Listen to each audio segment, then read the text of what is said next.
Hey everybody, I just thought I'd just do a quick video, really, to be honest.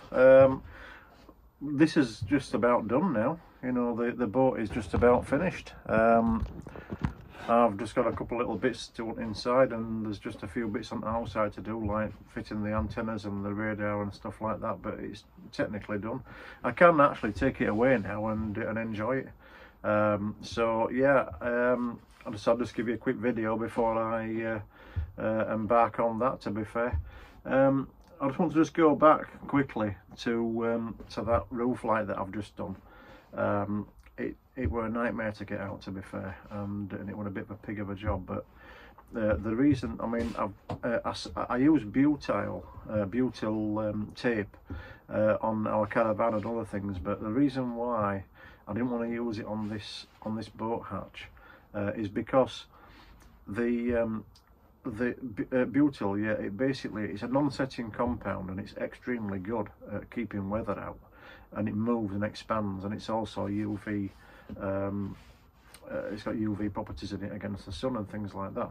But to be fair, there's not a great deal up there on this, around this hatch, to fix to. The screws are only like half-inch screws, and they go into the gel coat and into the fiberglass, and the fiberglass around there is not very thick, to be fair. It was only probably a couple of mil, something like that, 2 or 3 mil. It's not much at all, and beneath that was like a foam fill. So using butyl is brilliant, you know, if you've got a decent base to fix to. So if I'd have had the time to dig out that foam and then make some a timber frame to go inside there, or even an acrylic frame or something like that, then the screws would have bitten onto that, and then they would have held the hatch down nicely. But there isn't any of that. So to make it structural, I literally gunned a whole tube of that Sikaflex 291 Sikaflex around the entire frame, so that it made it absolutely grab all that area.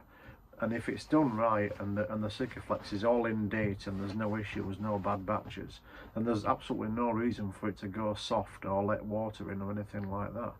So the screws are there literally to and you know, while the whole thing goes off, so the stress and pressure is on the screws, and then when the Sikaflex does actually cure, the pressure is back off the screws again, and it's relying on the Sika to keep it all in place. And I mean, when you're underway, I mean, I know you're not going very fast, but I mean, when you're underway and if you've got that hatch raised a little bit, because obviously it tilts to the back, so that it's to gouge the air coming in, so it pulls it into cockpit.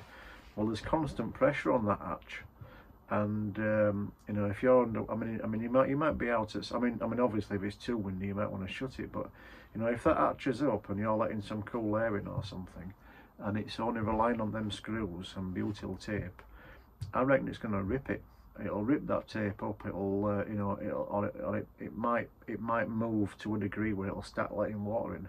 But then it'll pull your screws out of your gel coat and your fiberglass. So that's the reason why I use Sikaflex, so that it becomes a structural, basically, so that it's where I've put it, it stays. And the only thing after that then should just be the seal, and that seal, I took it all apart and I cleaned all that seal up and I put it back in again, and it looked perfectly good to me. But I'll tell you what, it wasn't perfectly good at all. It was naff. When I put that seal back in and I came back to check it, and it had been raining, the flaming rain came straight through that rubber seal, and it was straight in this cabin. And so I had to sheet that roof up again to keep that weather out until I could get a seal. So anyway, 50 quid from Force 4. Mine's a C30 hatch, so 50 quid including VAT and delivery.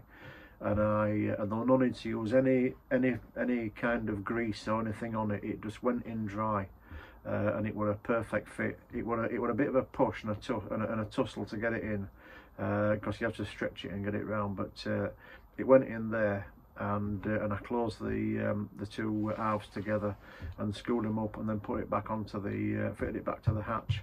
And I've come back here today, and it's been raining a lot, and to be fair, it's absolutely bone dry. So I reckon if you split that roof hatch, then bang a new seal on. Don't even bother with silicone and stuff like that, because it's probably a non-entity. Just get a seal on it for what they are, bang it in, and it'll give you probably many years of trouble-free use after that then. So yeah, that's the reason why I use I use Sikaflex around there, and I thought I'd just let you know the outcome. So yeah, everything's running great. That diesel heater that I've got in here, max speeding rods heater, fantastic. There was an e-dispatcher heater in here to start with, that I put in. It was in my van, I put it in here, and I was going to use it, but I just thought, you know what, whilst I'm doing this boat, I might as well replace it all and make it all new. So even heater's new. 108 quid from max speeding rods. It's got a CE certification, so there's no reason why it shouldn't pass a boat safety if you keep hold of the certificate. There's a CE certificate in book. It's rated for this America as well, Canada, EU, and UK. So it's got a CE marking. It's got also standards for those areas of the world as well. So with that, there's no reason at all why you shouldn't get a boat safety certificate if you want to use it on your boat. So yeah, that's the only reason why I did it, to be fair. But everything else is all marine quality. That's in the other video I did yesterday, and I put the codes and stuff down for the fuel pipe and things like that. But yeah, I'm well pleased with it. I'm well pleased with it, but it's turned out really, really nice. I think it's turned a basic fishing style boat into something nice and comfortable, and it'll be nice. I mean, my missus was frightened to death of this boat to start with, but because I've done so much to it, she says, you know, she says it might be nice to spend a night or two on it. So I might be doing something right here, you know what I mean? But anyway, we'll see. We're gonna go to lakes. I'm gonna go up to lakes, up to Windermere. I'm just waiting for my letters and stuff to, not letters, sorry, my numbers to arrive, number set, because you have to license it. It's only, what way, 56 quid for first year to go up on Windermere, and after that it's £35 a year. You're just paying for your main initial registration. You're paying for your I mean, you don't have to buy the numbers, but they send you a number set out, and it's 10 quid for numbers, so it's not bad. And you keep the same numbers each year. It's just when you just renew your registration in December, and then the numbers and stuff stay the same, so you don't have to muck about with them. But I'm going to put mine on boards so I can take them off, you know, if I want to go somewhere else, you know, to a different lake or go on to sea or somewhere like that. But anyway, that's another story. So yeah, we're off up to the lake, so we're going to test everything out. I'm going to check all this cooking stuff out, and water and eating and stuff, and just literally just see how the whole thing goes on water, and I'll take plenty of footage up there of us doing the as Chris go on. Oh, what's his channel called now? Chris Gets Out Boating, that's the one, yeah. As he says, the shakedown. I've never heard of that term before, but anyway, yeah, that's what we're after next, is the shakedown. So we'll go and give it a go. It's gonna be fun, I can tell you. You know, putting this boat in water for first time off trailer. But I'm gonna cheat. I'm gonna use their tractor. They're gonna launch me off their tractor, so that'll be ace. You know, I'll just basically get on board. They'll drop me into water, unhook me the winch front bow eye, and then I'll go and moor up on their jetty, and then I can learn to tie off and learn how to tie my fenders up and stuff like that, because that's what I really want to go up there and do. I want to have a practice when there's nobody watching. I bet there's somebody watching somewhere, you know, there'll be somebody with blooming cameras out and ready to stick me on YouTube and go, ah, look at him there, look, making a mess of it. But anyway, we all have to learn and start somewhere, don't we? So this is my learning curve now. Doing boat war, all right. Actually going onto water will be a different story. So we'll see. I know it's not a submarine because it's been up water and it's been set on water for a few months when we took it across the marina to have a refit of the bow cushions and internal cushions and cockpit cushions and stuff like that. So it was sat on water for a while there. So, and it didn't let on any, take in any water, and it was sat nicely. So that's good. So yeah, that's what we're doing next. So we're going to be away up to the lakes. I don't think there'll be any more shorts. Because there's not really anything more to do. I've done it all, you know what I mean? I've made them curtains, you know, quite pleased with myself really, to be fair. Sewing machine's mine, I bought it. I bought it from Facebook Marketplace so that I didn't damage my missus's kit. You know, she would have been right upset if I'd said, can I borrow your gear, and then buggered it up, you know, sewing bogus material together and stuff like that. So yeah, I thought I'd get my own and have a crack at it, and yeah, I did a quick course. There's a friend of mine, she said, do you want to come on a course with me, or about a sewing course, and it was through Stitch, Make and Create up here. And so I went on a day, and we made you know, a bag and stuff like that and what have you, and put it all together and stuff. So yeah, so I learnt how to, a crash course on sewing, if you like. And I mean, I did a bit at school, a bit home economics and stuff like that, you know what I mean, sewing machine and sewing by hand and whatnot, so that lot. But I mean, we're talking, I mean, nearly 50 years later now, you know what I mean, so it's, you know, a long time. So yeah, so I did this little short crash course, and I got sewing, and I'm quite happy with what's turned out. I mean, I bought ready-made curtains, to be fair, because I wanted to use edding tape on ready-mades and stuff, and then stitch everything up and just hem them at bottom. But you know what, egg on my face there, because yeah, I got curtains quite cheap, but you know what, blooming edding tape, the flipping, there must be seconds or some of these because you could gather them up, but there were no eyes to put your hooks in. So I had to use my edding tape and sew another header over that, so I could gather them up, and then I can put my blooming hooks in and I could hang them. So I might as well just bought material and just made them from scratch anyway.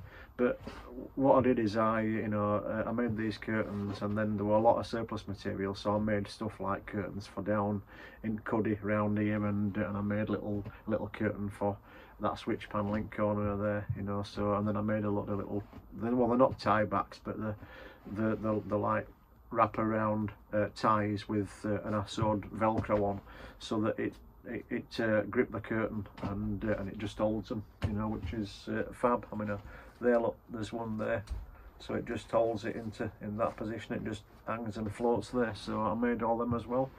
So yeah, and then this Eva teak on outside. I'll tell you what, if you've ever got any doubts about using that stuff, get it. It's brilliant. It's easy to use. Just make some templates up. It comes in rolls, and when it's rolled tight, it's an absolute bind to mess with. So what I did is I took it all to workshop. I got I think I got 3 rolls. They're 8 foot long by about 3 foot wide, and what I did is I unravelled them and laid them on my bench, and I put weights on and left them there for a fortnight until they went flat. And then what I did is I just put my templates on and cut them and stuck them down, a little bit of Sikaflex around edge, not too near to edge, just so it just holds them in place. But you know what, if they look raggy in 2 or 3 years time, for the sake of 100 quid, just tear them up, clean them up, and put some new ones down. Easy, you know. I mean, you spend thousands having it all done in Eva, in proper flexi-teak and stuff like that and what have you. Whereas this is really nice to walk on as well. I mean, our dog, our Suka, can walk around there, and she's got this, you know, because it's like a spongy texture. It's a firm spongy texture, but because it's nice firm spongy texture, you know, she can grip it with her claws, and she can walk around, which is fab. And I use some black on the inside as well, so that's giving it a new look on the inside of here. Because that non-slip gel coat finish is shockingly bad for getting mucky. It's an absolute pain to clean, It's a flipping hours scrubbing the damn stuff. So yeah, this is great. You know, I mean, you get in with vacuum cleaner, you just vacuum it off, and it's good to go again. So yeah, so that's the Eva foam. So yeah, if you've got doubts about using that, use it. It's fabulous. I think it's brilliant. I mean, if I went out to sea with it and I was giving it some cane on the sea, and it were getting wet through all the time with that, and out and it were on in a marina all day long getting baked, then it's going to probably degrade over time. But you know what, you can just hike it off and just put some new on. This has been on this boat now for the last 6 months. It's been out there through all weathers. It's been baked in summer, and it's been rained on, heavily rained on, and I've walked around it with my muddy shoes and stuff like that, and just rinse it down. In fact, if you don't want to rinse it, it just, you know, when it dries, you can just sweep it with a sweeping brush, and it just comes back good again. So yeah, if you've got doubts about using that, get it. Good stuff. Yeah, it's cheap as chips, and it's cheap to replace as well. So it's only part of maintenance, you know what I mean, when it comes around to maintaining a boat after, you know, 2 or 3 years. Just include that in your maintenance. But yeah, I'm hoping that my maintenance is quite limited now, you know, because it's just a case of just servicing engine and things like that, and just keeping it clean on inside, keeping it clean on outside. It's dry in here, which is good. I've been running a heater, and there's hardly any condensation been forming on this glass. It's been brilliant. Well, acrylic. So yeah, so in general, good. Everything's all good. It's all plus points so far. So right, I'm going to leave it here. I've rambled on for a quarter of an hour, so I'm going to clear off, upload this, and go and pick my wife up from work, because she'll be ringing me now in a few minutes to pick her up. And then so yeah, I think next video might be when we're on his way to Lake District. Alright, have a good one. Take it easy. Any questions, give us a nod, you know, give us a shout, you know, send us a message, and I'll answer them. But yeah, I just thought I'd just ramble on for a little bit. I started on episode 1 rambling on, and this will be episode 9 rambling on again, and then it'll be we'll be away on the water soon, and then that's when the real test will come. So yeah, stay tuned for the next one. Have a good one. Take it easy. Bye for now.